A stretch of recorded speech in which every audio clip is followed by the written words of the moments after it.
China just might have kicked off the biggest bull market in history. They have created a stimulus package of 1 trillion yuan, which is $162 billion. I'm going to show you how they're going to use that money in this video, and I'm going to show you all the connections with XRP and China in this video. Are you ready? Don't forget to like, subscribe, and share the video, guys. We're trying to get to 40,000 subscribers before the end of the year, and I know I can do it with you. I trust you. I love you. You're my people. Let's get into this video. China's stocks swept their biggest single day gains in 16 years money with a domestic A-share register with their highest ever turnover as investors scrambled to join a searing rally sparked by Beijing's latest rate of stimulus measures. The CSI 300 blue chip index is now up 30% since February, which by some market definitions suggests it's in a bull market, which is really great news for China, right? But what can Chinese people actually invest in? 30% of what people are invested in China is real estate. And the real estate market has tanked because of all of the stuff that happened with the 3 red lines and the banking laws, and they actually overcounted their population by 1 million people. That doesn't help.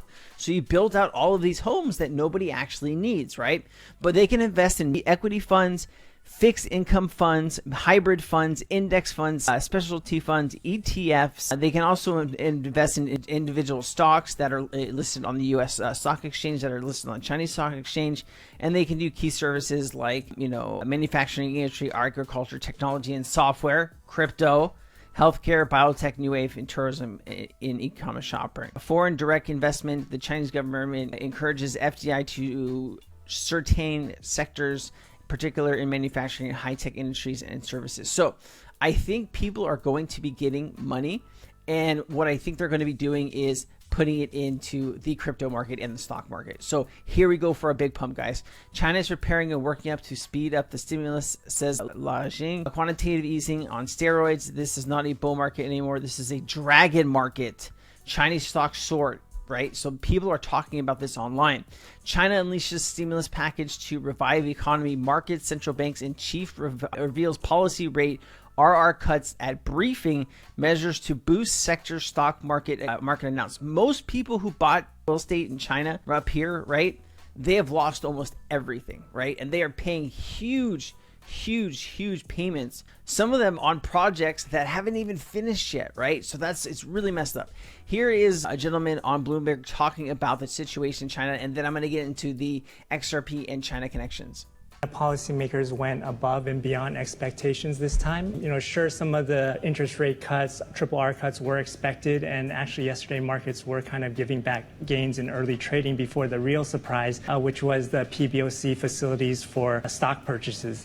So a couple of things stood out to us. One is that, you know, policymakers are finally realizing that drip fed stimulus was not working and that they needed to come out with a big jolt. Second is that, you know, the national team support that we've been tracking all year is now officially sponsored by the PBOC. So, you know, the central bank is telling financial institutions, corporates to borrow from us, leverage up to invest in the stock market. So the market does not need to question if, you know, the national team is in play anymore. So overall, I think these measures are some of the broadest and most direct that we've seen. Yeah. Big question, is it going to last? I mean, some say this could be just a technical bounce. What separates that from being something more structural? Yeah, I think we're going to be on a sugar high for a while, particularly given that the Fed and PBOC are finally on the same easing cycle. Valuations are going to move first, and for China, you know, single-digit valuations have quite a bit of room to go before kind of reaching that 5-year average of 11 to 12 times.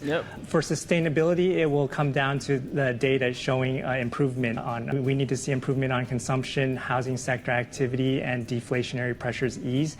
And if we get, remember, 30% of people's money is in housing, right? So it's locked up there. So if they get lower rates, they can actually refinance and lower their monthly costs, which they need to, because a lot of people are going bankrupt in China. With that, we think that the setup it would be a pretty good setup for stocks going into 2025. Right. The elections, of course, and geopolitics, which we can get to in a moment. But Stephen, I'll bring you in. In the meantime, the sugar high, the sugar rush has taken dollar China below 7. Is there a lot of momentum behind that move? Can that continue? Yeah, I mean, we have to distinguish whether the latest bazooka, as you said, will really help help the economy. We will leave that to the economists, but at least for China, it's always sentiment. I Chinese love stock, this. Chinese currency, it's always sentiment that drive the near-term movement. So as you can see, the offshore yuan actually tests 7. Now it has rebounded, but now at least it has broke through the 7, the highest level since last year, basically. And onshore yuan, it's a matter of time that it's going to break 7 again. So what he's talking about here is break 7. It's $1 for, you know, basically 7 Chinese yuan. That's what they're talking about here, right?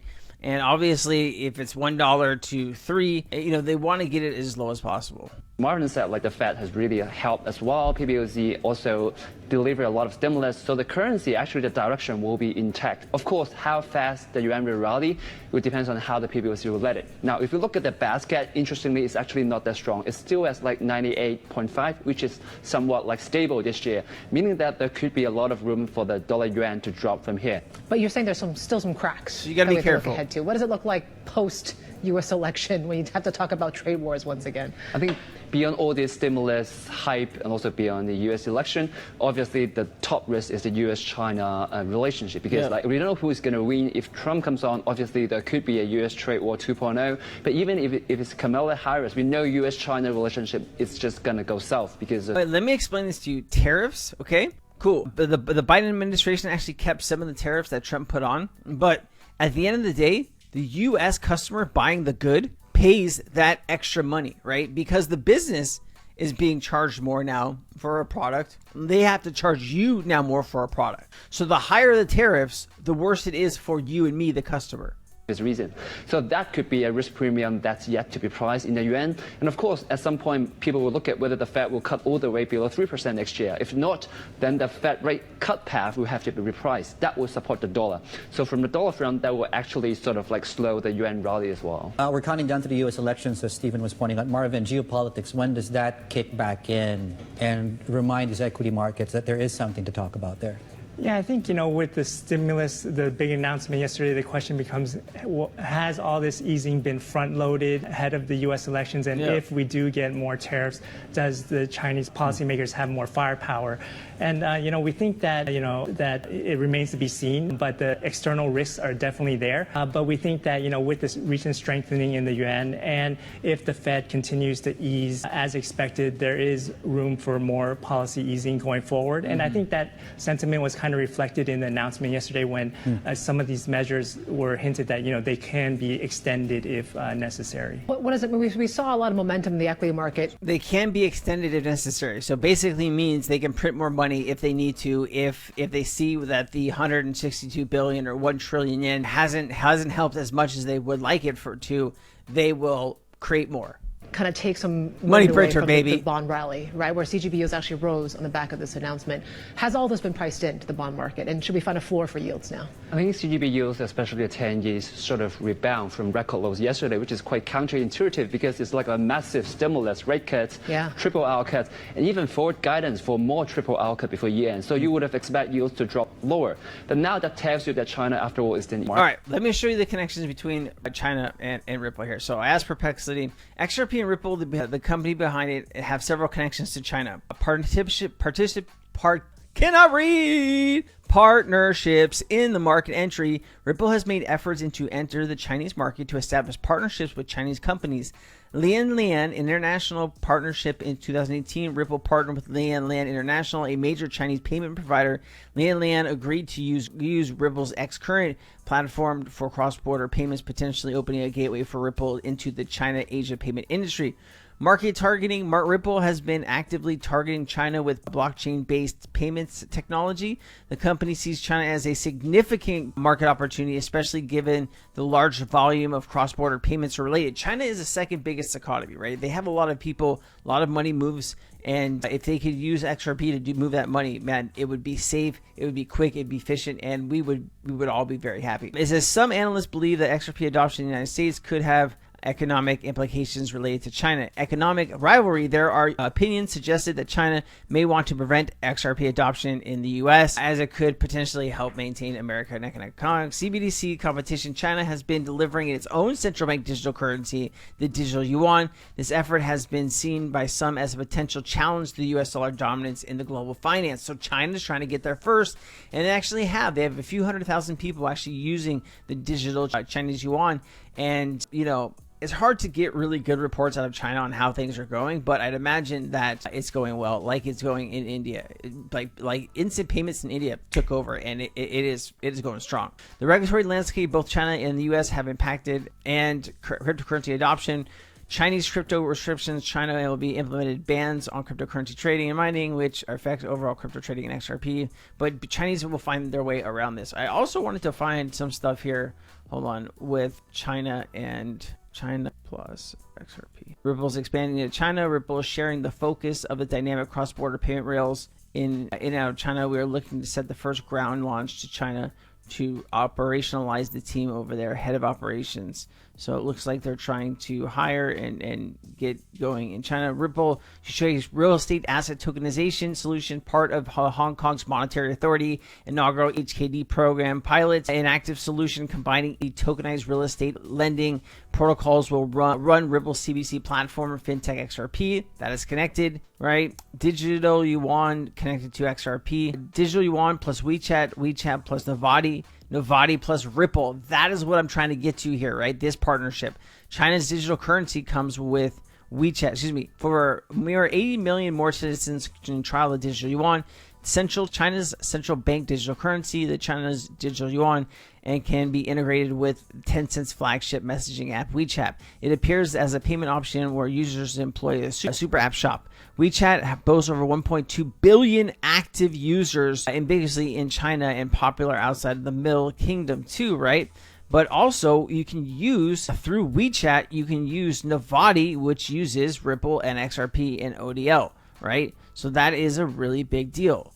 So, the Novati and Ripple partnership, the current global payments infrastructure does not meet today's business for customers' demands. Cross-border payments require businesses to pre-fund accounts in destination currencies, a costly and slower endeavor that ties up resources, leveraging remittances. If you were the Chinese government, right, and you can come in and start using some of this technology to ease your burden, wouldn't you do it? I think I would, right?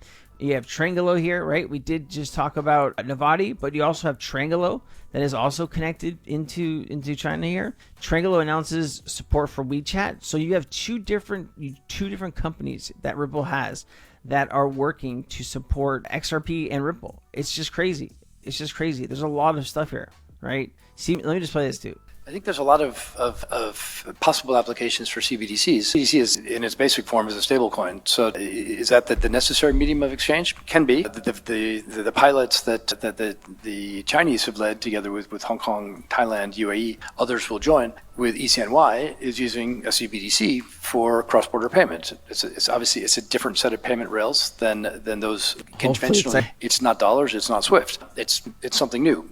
Will it take off? It could be. I mean, if you have people who are buying and selling that want to go over a different set of rails. All right, guys, listen. There's a lot of stuff happening in the world right now, but this is a good thing. China putting stimulus. The U.S. is going to be probably doing some type of stimulus package, dropping rates. Man, the bull run in 2025, get ready, but have a plan. Talk to your financial advisor. Make sure that you can get out before the music stops. Please don't make the same mistake that I did last time when I was brand new to crypto, 3-4 years ago. I left some money in the market in 2022, and when Luna crashed, I lost a few $100,000. So don't be like me.